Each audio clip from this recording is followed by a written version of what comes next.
Welcome, everyone. I'm Norma Hatfield from the Kinship Families Coalition of Kentucky, and today we are discussing a series of individual workshops from a class called PASTA. It's also known as Parenting a Second Time Around.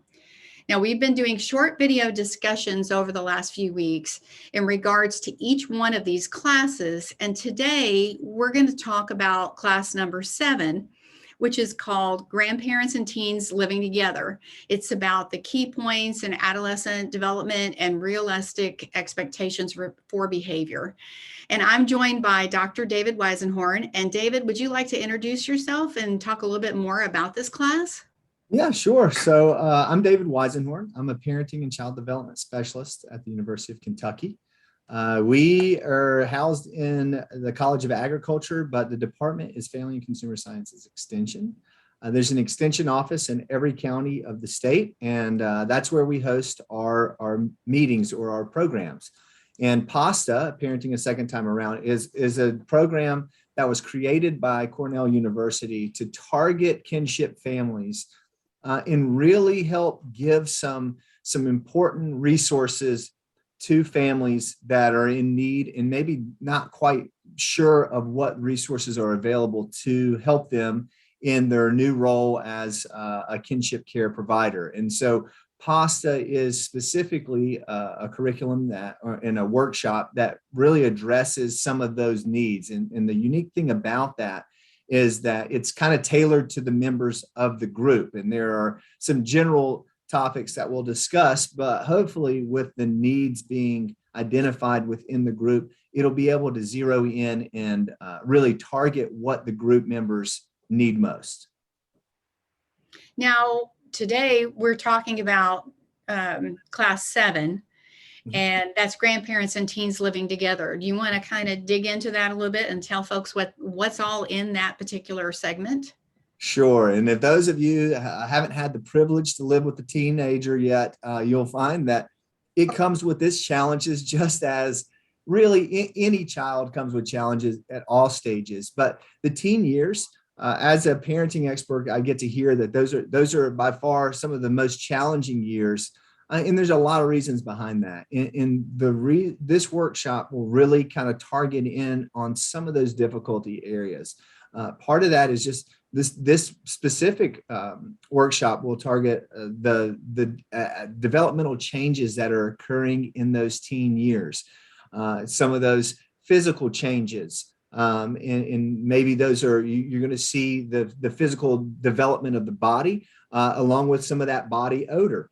And talking about some of the ways that we might be able to address some of that. Some of the social changes that you're going to see is maybe a teenager is going to begin to distance themselves a little bit more from the parents and going to go more towards their friends. And so not to feel offended by that, but what to do in those situations. Or maybe there's emotional changes that you're going to see in just a lot of mood swings, right? Maybe a need for them to be a little more private in their lives. As again, we talked about the body changing, there's a desire for privacy. And some of that is going to make a parent feel concerned as whether or not, is there something wrong with my child or is this normal behavior? And so being able to discuss all of those things, it's a really fun opportunity for parents to begin to talk about some of the limit setting that's important. And that is another part of this workshop, is talking about what limits we currently have. And is it time to expand some of those limits, and then how do we do that? And I would encourage, and as the workshop will really encourage, to get some of that voice from your teens, from those children who are going to have to kind of maintain and live underneath those boundaries or within those boundaries. And so getting some buy-in and just kind of how to do all of that. As you can tell, there's a lot there. And so this could be a really fun workshop. It really is nice when the kinship families come in and they have a lot of stories, personal stories to share, but both funny and sometimes sad or challenging, but having the group there to be able to bounce those ideas off of, to give some feedback and really to learn a lot from other families in the community. Yeah, this one, as I'm hearing you talk about it, I'm thinking, as a parent of not now adult children, but at the time, I'm learning. There's no manual. know, it tells you how to handle if a child is, throwing a tantrum, specifically looking it up and how to handle everything. But you think about the fact that this is pasta parenting a second time around. So we have, at least I do, as a grandparent raising grandkids. I have experience under my belt. I think there's some advantages to that, but it's also it's a very different environment because of whatever happened, that now I'm raising these kids at this point in my life and in their life after whatever precipitated having them come live with me. And so I can imagine from a support group perspective, a support structure in this class, how helpful that's going to be. It's not going to be just your typical, this is what happens to a teenage boy at this particular point, or a teenage girl, and kind of learning those kinds of things. You're taking that plus the parenting a second time around perspective, and you're putting all of that in. That's got to be a pretty powerful class, I would think. Norma, I just appreciate one of the things you said is just the importance of the environment. And that's what we're talking about at home, is that we're really creating an environment and an opportunity for us to reflect and question, what kind of environment are we creating? Is it the environment that is the most nurturing? Is it the environment that's the most supportive? And it's not a time for judgment. It's just a time for awareness to say, if it's not, then how do we create that environment, and what should that environment look like? And to me, I think that really falls into the concept that it takes a village. It's not just it takes a village, like I need help with somebody watching my child, but it takes the knowledge of all the families in that village to come together and say, hey, this is what's worked for me. This I wouldn't recommend. Make sure you steer away and don't even try this. And so I think that is the value. Yes, that is the value, Norma, in this workshop, is really being able to bounce some ideas off of other families, but also being able to glean their successes and being able to put that into practice in our own homes so that we might follow in that success. I was looking at the title, Grandparents and Teens Living Together. Are the teens in the class as well, or is this just for the caregiver, for the kinship, provider? In the past, it's been just for the caregivers, but you know what?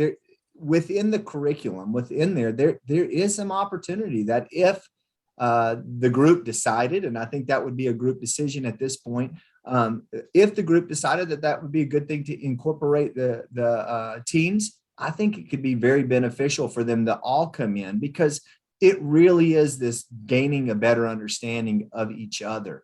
And while there is a lot of content based on how the teen is evolving, it could be equally as important for the teens to be present to hear how the grandparents or the kinship families are equally evolving.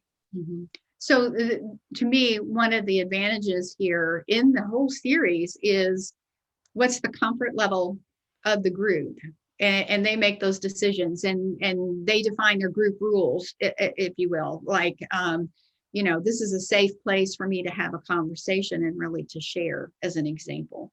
It makes me also think, can you kind of go into, especially when you're thinking, you're going to have potentially kids, maybe not, depending on the group, but talk a little bit about the facilitation aspect, because these are pretty in-depth conversation topics by themselves. So you can imagine all the different conversations that go on. So can you share a little bit about the facilitators?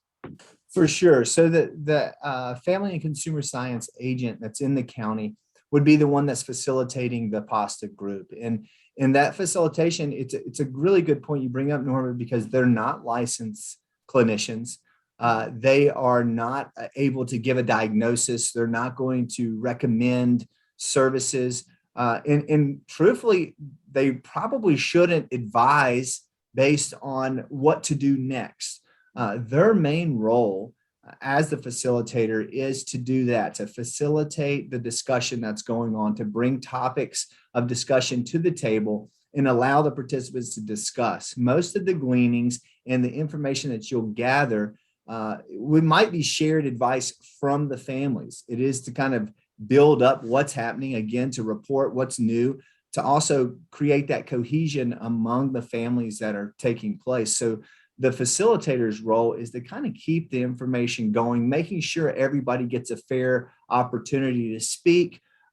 They would probably go around and ask specific questions. But with that being said, it's important to also note that if you come, you're not required to do anything. You're not required to participate. If you want to listen, that is fine.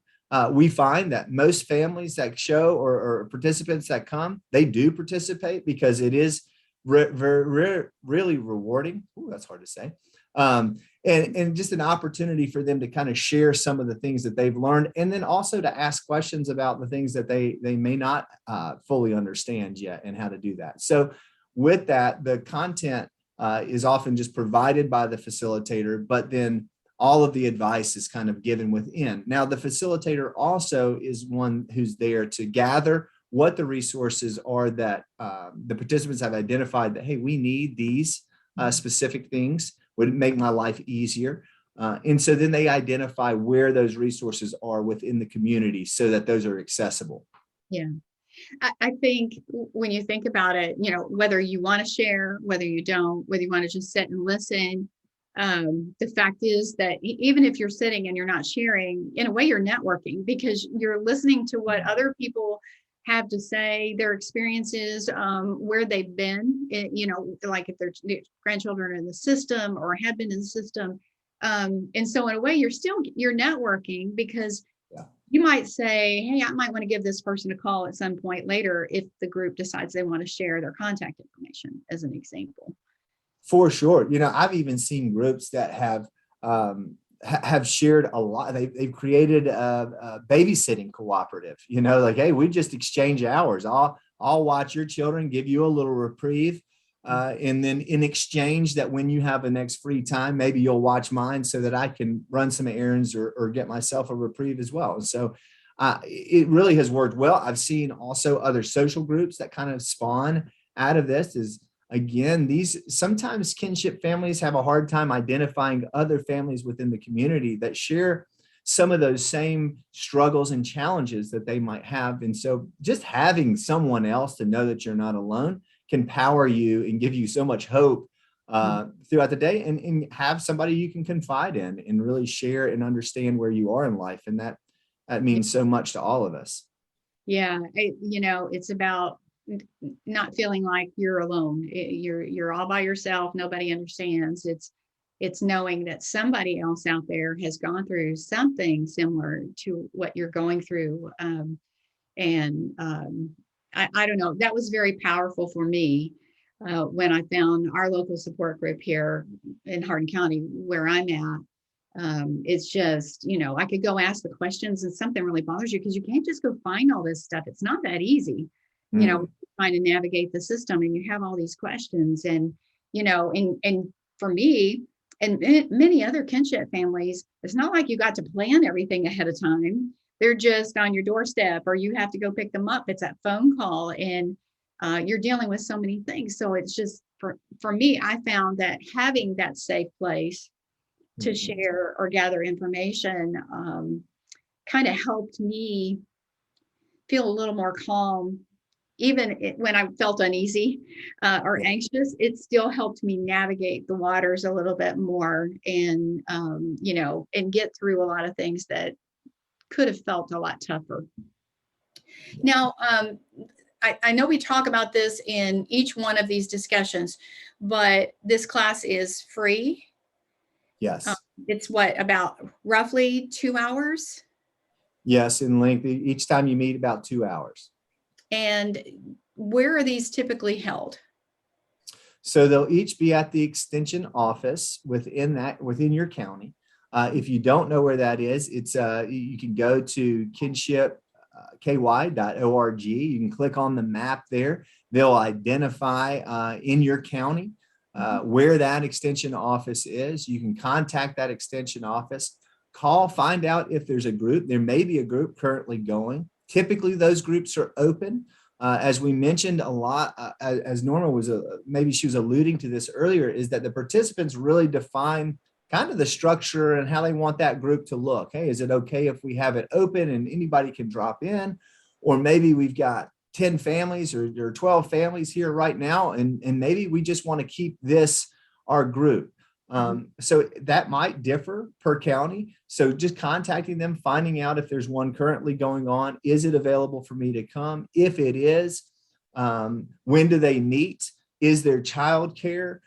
Do we have meals? And sometimes those, so depending again on how it's run and what time it is, childcare is typically a part of that group, whether that they're meeting when school is in session so that the children that you're in care of are hopefully in good hands and are out of the house and not a burden at that point to be on a responsibility. I shouldn't say a burden, but a responsibility of yours, that you're able to go to the group. Sometimes they'll partner with the FCS agent, might partner with 4-H, and they might have a program specifically for children to keep your children occupied so that you can come and be a part of this group as well. If it's in the evening time, there's usually a meal that's provided, so that doesn't become a barrier to you being able to attend. And a lot of times that's a really sweet bonus because it allows you to get to know a little bit more about who else is in the group and give you some time to just kind of unwind before you get into some of the material. And so depending on the group, again, call your local extension office and they should be able to let you know when it is, what day of the week.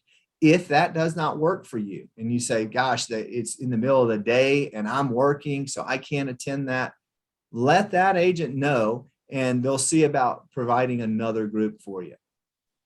And, you know, there are 8 classes or 8 workshops.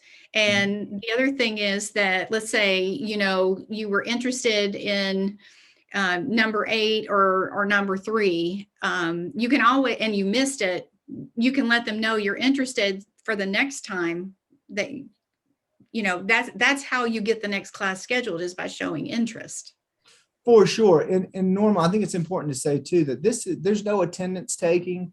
It's not mandatory that you come to all. It's not an all or nothing kind of thing. I promise if you only make it to one, you're that much smarter. It's that much, you know, you get that much information. You will not miss, while you may miss information by not attending there, you won't show up if you missed one and not know what's going on or feel like you needed to catch up. It's not really how these groups run. If you can only make 2 or 3 of them, please just make the 2 or 3. You'll be glad you did.